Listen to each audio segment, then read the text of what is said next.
don't have a placard, but I'll just stand over this one.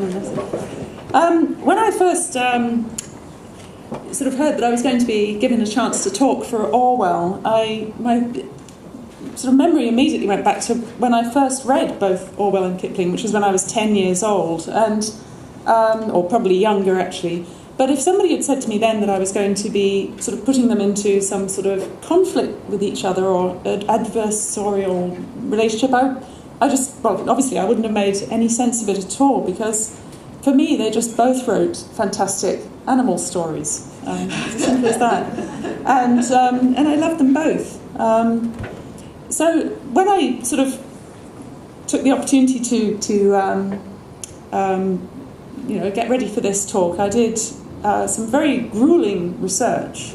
I reread The Jungle Book, and I reread the Just So stories, and I also reread Animal Farm, though I had read that more recently. And it immediately struck me that the Just So stories and the Jungle Book worked an incredible magic on me, as they did then. But the magic that they worked was really on the level of language. There's this intoxicating sort of rhythm of language, lots of very strange words and strange... It's like an oral hypnotism in the way that the stories start with sort of hear and listen and lend me your ears. And I mean, it's very wonderful. But it does hypnotise you. It sort of pulls you along on an emotional sort of trance. And I also looked at some of Kipling's other writing, and I thought I'd go right to the other end of the spectrum and look at his most notorious poem next, which is The White Man's Burden. And that, funnily enough, I sort of remembered that from earlier life, but what I'd forgotten is that every time I hear The White Man's Burden, I hear it to the tune of Rudolph the Red-Nosed Reindeer. I'm not sure why. It sort of goes, take up the white man's burden, send forth the best ye breed. And it goes on and on and on. And it is all about how the British must go and sacrifice themselves to run the empire and to look after the childlike and half devil and half child people of the world. And there's verse after verse of it. And the really strange thing is, again, here I am. I'm horrified by this sort of political attitude. And yet, by the end of the poem, I was feeling this sort of swelling emotion of I wanted to go and take up the white man's burden. And I was sort of, at the end of it, I thought, gosh, what happened there? And I think that Kipling's writing is wonderful, but it works on the level of music, really. There's a music to his language. There's this strange hypnotic effect. It's very, very powerful stuff. It's very hard to resist. And of course, you turn from that to Orwell, and the language is absolutely lucid. It's clear. It really doesn't weave any spells. It actually unweaves the rhetoric of others. And his essay, which is one of my favourites, as it is for many people, Politics in the English Language, exactly argues that that language is that much evil is done through the spells woven by language. And he sought, speaking of developing, Orwell actually did start off with a little bit more of a purple way of writing, and he absolutely remorselessly trimmed away his adjectives. He disciplined himself. He practiced. He learned his writing from Somerset Maugham and Swift, I believe. He worked hard at it to get that clarity and that lucidity of thought and language. But what he does give us instead are images which I think inoculate us against the rhetoric in just as powerful a way as the clarity of language does. And again, thinking back to Animal Farm as I first read it, and thinking, what is the image that really has stayed with me through life from that book when I first encountered it?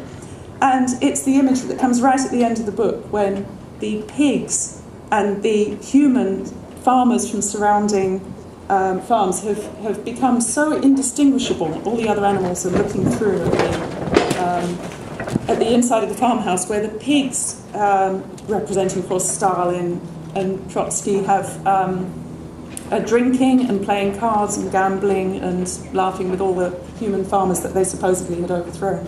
And he says you couldn't the animals look from pig to man and back again, and you couldn't tell which one was which.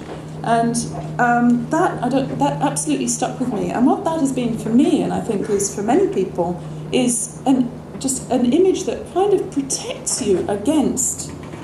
It may not do it at 100%, but it helps to protect you against any situation similar to that arises again, with the corruption, where a revolution turns corrupt, where high ideals are turned into something indistinguishable from what they potentially overthrow. And it's not there in a web of language, it's there in the image. But, that makes it sound like Orwell's only virtue is that he punctuates the sort of overblown, swollen balloon of rhetoric, and that would be a very negative thing if that was all he did.